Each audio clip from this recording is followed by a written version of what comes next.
আসসালামু আলাইকুম। আপনাদের সবাইকে স্বাগত জানাচ্ছি আমাদের চ্যানেলের পক্ষ থেকে। আশা করি আপনারা সবাই অনেক অনেক ভালো আছেন।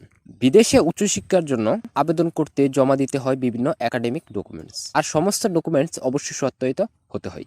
অনেকের প্রশ্ন থাকে যে এই ডকুমেন্টসগুলো কোথায় এবং কিভাবে সত্যায়িত করতে হবে। সো আজকের এই ভিডিওতে আমরা মূলত এই বিষয়টা জানবো যে আপনার এই ডকুমেন্টসগুলো কিভাবে কোথায় থেকে সত্যায়িত করবেন। প্রথমেই একাডেমিক ডকুমেন্টসগুলো সত্যায়িত করার প্রয়োজন হয়ে থাকে।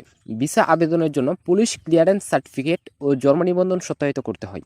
সাধারণত শিক্ষা বোর্ড, বিশ্ববিদ্যালয়, শিক্ষা মন্ত্রণালয়, পররাষ্ট্র মন্ত্রণালয় এবং সর্বশেষ নির্বাচিত দেশের দূতাবাস থেকে সত্যায়ন করতে হয়। সাধারণত আপনি যে দেশে বা যে বিশ্ববিদ্যালয়ে পড়তে যাবেন তার উপর নির্ভর করবে যে কিভাবে কোথায় সত্যায়ন করবেন। প্রত্যেকটা বিশ্ববিদ্যালয়ের ওয়েবসাইটে এই ব্যাপারে বিস্তারিত তথ্য দেওয়া থাকে। তবে একটা বিষয় মাথায় রাখবেন যে অরিজিনাল ডকুমেন্টস কোথাও পাঠাবেন না। অরিজিনাল ডকুমেন্টস আপনার কোথাও চাওয়া হয় না। যে ডকুমেন্টসগুলো আপনার সত্যায়িত করা হয় সেগুলো আপনার ফটোকপি আকারে সেন্ড করা হয় এবং সেগুলো আপনার সত্যায়িত করা হয়।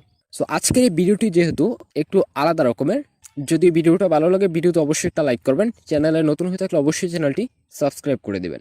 চলুন মূল ভিডিওর দিকে যাওয়া যাক। নিজস্ব বিশ্ববিদ্যালয় থেকে সত্যায়ন। আপনি ব্যাচেলার্স, মাস্টার্স এর সনদপত্র ও নম্বরপত্র আপনার বিশ্ববিদ্যালয়ের রেজিস্ট্রার থেকে সত্যায়ন করবেন। তবে কোনো বিদেশি বিশ্ববিদ্যালয়ের ক্ষেত্রে সেটা সহকারী রেজিস্ট্রার, কন্ট্রোলার, সহকারী কন্ট্রোলার দিয়ে করালেও গ্রহণ করে। তাই অবশ্যই আগে আপনার পছন্দের বিশ্ববিদ্যালয়ের ওয়েবসাইটে ও অ্যাডমিশন অফিসে মেল করে জেনে নেবেন। এডুকেশনাল বোর্ড থেকে সত্যায়ন। শিক্ষা বোর্ড থেকে শুধু আপনার এসএসসি এবং এইচএসসি এর সার্টিফিকেট সত্যায়ন করে দিবে। সার্টিফিকেট ও মার্কশিট শিক্ষা বোর্ড থেকে সত্যায়িত করাতে কমপক্ষে 3 থেকে 5 দিন সময় লাগতে পারে। এই সময় অরিজিনাল সহ 4 সেট ফটোকপি সাথে রাখবেন। এখানে ফি বাবদ আপনার 500 থেকে 600 টাকা খরচ হবে এবং ফি বাবদ টাকা ব্যাংক ড্রাফট করবেন শিক্ষা বোর্ডের সোনালী ব্যাংক থেকে। তারপর বোর্ড থেকে একটি ফর্ম পূরণ করে টাকা জমার রিসিপ্ট সহ আপনার সকল ডকুমেন্টস জমা দিবেন।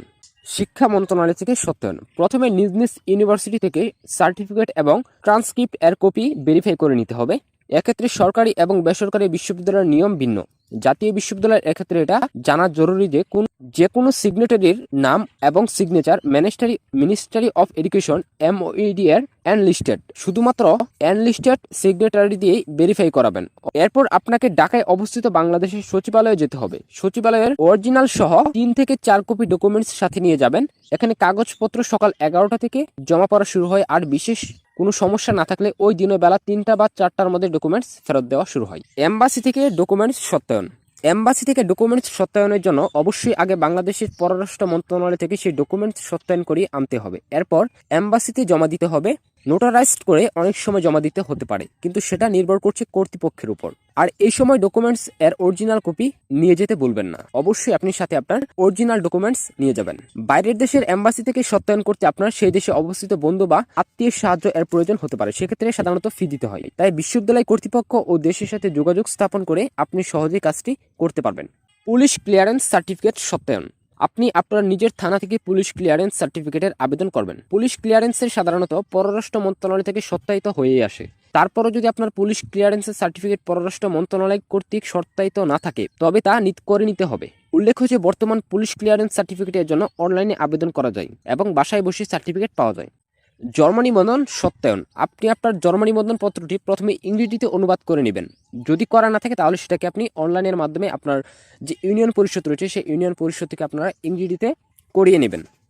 তারপর সেটা নোটারি পাবলিক করে আইন মন্ত্রণালয় ও পররাষ্ট্র মন্ত্রণালয় থেকে সত্যায়ন করবেন। Notary public. নোটারি করতে চাইলে একজন আইনজীবী লাগবে যিনি নোটারি করানোর যোগ্যতা রাখেন।